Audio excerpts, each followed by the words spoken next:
নমস্কার বন্ধুরা, আবার একটা আমার নতুন ব্লগে আপনাদের সবাইকে অনেক অনেক স্বাগতম জানাই। আপনারা সবাই কেমন আছেন, কোথা থেকে দেখছেন আমার ভিডিওটা একটু কমেন্ট করে জানাবেন। দিনটি ছিল বৃহস্পতিবার। সকালবেলায় উঠে অনেক লেটই হয়ে গেছে। তো শাশুড়ি মা আগের দিনে যত ঠাকুরের বাসনপত্র যাবতীয় থাকে ওটা সকালে ভোরে উঠে মেজেই রাখে। তো অনেকটাই সুবিধা হয় বৃহস্পতিবারে পুজোটা দিতে।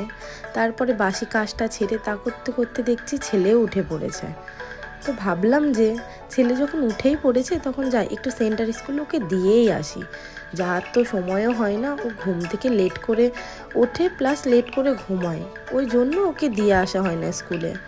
তো ওই সেন্টার স্কুলে যে ম্যাম আছে উনি বারবার বলেন তোমার ছেলেকে নিয়ে এসো, তোমার ছেলেকে নিয়ে এসো, বাট সময়ের জন্য যেতে পারি না। ছেলেও লেট করে রাতে ঘুমায়, তো সকালে আর ওকে জাগিয়ে ওঠাতে ইচ্ছে করে না। তো তড়িঘড়ি করি ছেলেকে তাড়াতাড়ি ব্রাশ করিয়ে রেডি করে একটু খাইয়ে দিয়েছি। খাইয়ে দিয়ে এবার ওকে যাব স্কুলে দিতে। তো ম্যামকে ফোন করে এটাই জিজ্ঞেস করছিলাম যে এসছে কি আসেনি। তো ছেলে দেখেছো স্কুল যাচ্ছে, যেতে যেতে যেতে যেতে ও বলছে মা আমি আর যাবো না, আমি স্কুল যেতে খুব ভয় পাই। মানে ম্যামকে প্রচণ্ড পরিমাণে ভয় পাই ও। অনেক একটু বুঝিয়ে বাজিয়ে স্কুল গেল। তো তারপরে এই যে এটা হচ্ছে সেন্টার স্কুল। স্কুলে দিয়ে আসার পরে তারপরে আমি যখন ওকে রেখে বাড়িতে চলে আসি, ও বলে প্রচণ্ড কান্না করছিল, কারণ ও আমার কাছে এক মুহূর্ত থাকে না। ওকে আমি স্কুলে দিয়ে এলে তা বসেই থাকি, ওখানে পড়া হয়ে যায় তারপরে নিয়ে আসি। তো আমি ভাবলাম একটু তো ভয়টা কাটানো দরকার, কারণ নেক্সট ইয়ারে ওকে যখন আমরা স্কুলে ভর্তি করব তখন তো আর এই ভয়টা কাটাতে পারবে না। তো এখন থেকে একটু অভ্যাস করা যাক। যাই হোক, যেটা দেখলেন বসেছিল বয়স্ক করে ওটা আমার ঠাকুমা শাশুড়ি। তারপরে যিনি এলেন ওটা হলো আমার শাশুড়ি মা। উনি এসে আমাকে চা দিয়ে গেল। তো চাটা খেয়ে দিয়ে নিয়ে তারপরে আমি যে কটা বাসনপত্র হলো সকালে, চায়ের বাসন হলো আর দুটো নাইটের ছিল, তো সেগুলো আমি একটু বাসন মেজে নিয়ে পরিষ্কার করে নিয়ে তারপরে ক্লিন করছিলাম। করতে করতে ভাবছিলাম ছেলের কথা, যে ও থাকলে আমাকে কাজগুলো করতে না। প্রচণ্ড দুষ্টু, তো আর একটু ছোটো দুষ্টু হবেই না কেন, এখন দুষ্টুমি করবে না তো কখন বা করবে। যাই হোক, আমি মাঝে মাঝে রেগে গিয়ে একটু বকাশকাও করে দিই, মাঝে মাঝে মেরেও দিই রাগ হলে। তারপরে বাড়ির বড় যারা গুরুজন আছে তারা বলে যে মেরে কিছু হবে না, একটু বোঝালে যদি বোঝে। তো বাচ্চা ছেলে এখন ওরা অবুঝ। তো যাই হোক, রান্নাঘর ক্লিন করে নিয়ে এবার বৃহস্পতিবারে পুজো দেওয়ার জন্য আমি রেডি। স্নান করে কাচাকুচি করে বেরোলাম বাথরুম থেকে। সিঁদুরটা পরে নেব, পরে নিয়ে তারপরে এবার পুজোয় বসবো। তো পেছনে এটা ছিল আমার ভাগ্নি। ভাগ্নি বলতে আমার হাজবেন্ডের দিদির মেয়ে, ওই ভিডিওটা করে দিচ্ছিল। তো পুজো দেওয়া কমপ্লিট, প্রসাদ তোলাও কমপ্লিট।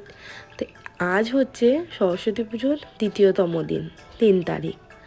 তো আমি 3 তারিখে বসে ভিডিওটা এডিটিং করছিলাম, আর আমার ভাগ্নির কথাই ভাবছিলাম যে ও আমাকে ডেলি আসে বাড়ি আর ডেলি জিজ্ঞেস করে যে মামি তুমি ভিডিও ছাড়োনি, মামি তুমি ভিডিও ছাড়োনি, ডেলি জিজ্ঞেস করে। ও আমাকে ফোনে দেখতে প্রচণ্ডই ভালোবাসে আর খুব মিষ্টি, ওর নামও মিষ্টি, ও সত্যি খুব মিষ্টি, গোলুমুলু পাড়া পুরো।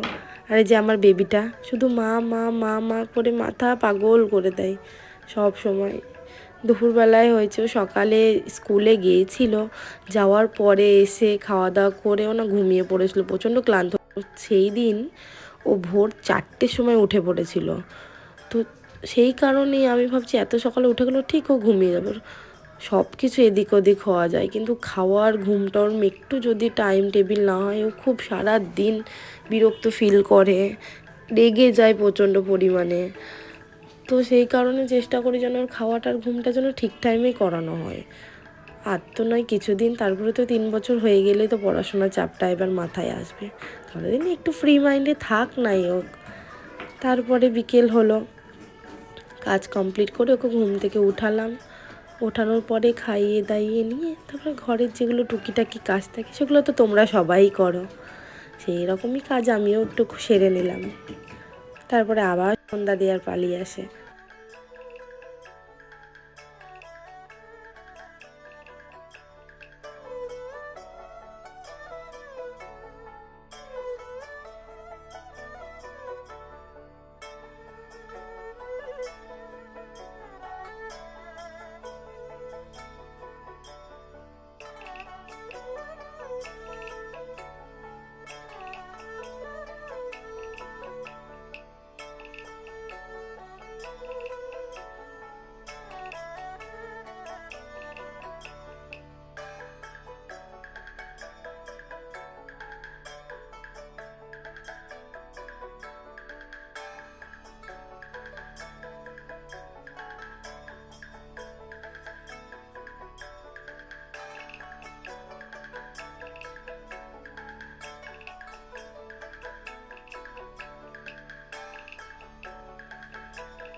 দেখতেই পাচ্ছ এখানে সন্ধ্যা দিচ্ছি, সন্ধ্যা দেওয়ার কথা তো অনেকক্ষণ আগেই বলেছি।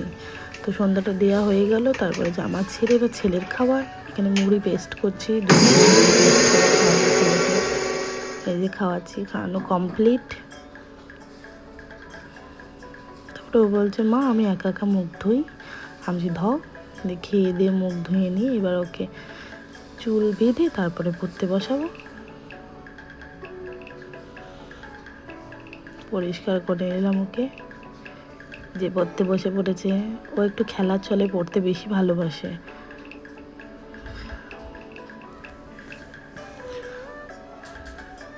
দেখতেই পাচ্ছ খেলছে আর পড়ছে,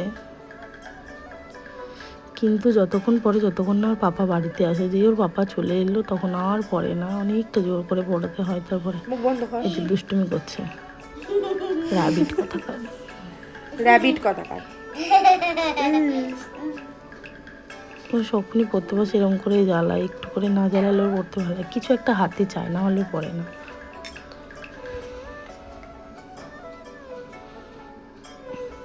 তারপরে পড়ানো কমপ্লিট, এবার রুটি করছি। রুটিটা ডেলি আমি করি না, যেহেতু মায়ের একটু শরীরটা খারাপ ছিল সেই দিন, সেই কারণে আমি রুটি করেছি, নাহলে মাই রুটিটা করে।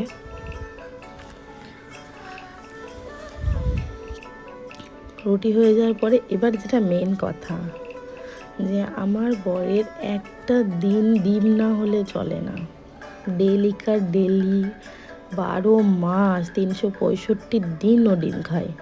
সে যাতে ওকে মাছ মাংস যা কিছু থাক না কেন, রাতেও ডিম ভাজা লাগবেই, তোর অমৃত বললেই চলে। তারপরে বাসন টাসন সব মেজে নিয়ে এবার রান্নাঘরটা ক্লিন করে নেব, কেননা রান্নাঘর পরিষ্কার না রাখলে আমার ভালো লাগে না। রান্নাঘর বলেই না, যে কোনো জায়গায় একটু পরিষ্কার পরিচ্ছন্ন রাখলেই বেশি ভালো লাগে। চেষ্টা করে যথারীতি যে একটু পরিষ্কার করে রাখা, বেশিরভাগ সময়টাই শাশুড়ি মা এদিক ওদিক সব গুছিয়ে রাখে। তারপরে আমি যেটুকুনি থাকে সেটুকুনি আমি করার চেষ্টা করি, যে আমি যেন করে দিই। বাসন মাজাও কমপ্লিট।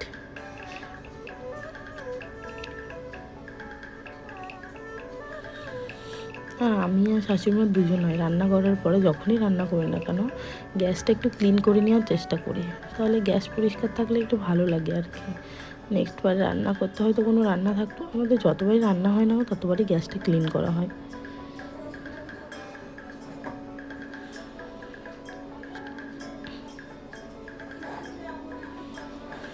তাই বলে এই না যে আমার বর নিরামিষ খায় না, একটা কথা, কারণ হচ্ছে ও যখন নিরামিষের সময় যখন নিরামিষই খায় তখন তো ডিম খেতে পারবে না, কিন্তু প্রত্যেকটা দিন ডিম খায়, মানে মাঝে সাঝে পুজো পাল বাদ দিয়ে প্রত্যেকটা ডিম খায় প্রত্যেকটা দিন।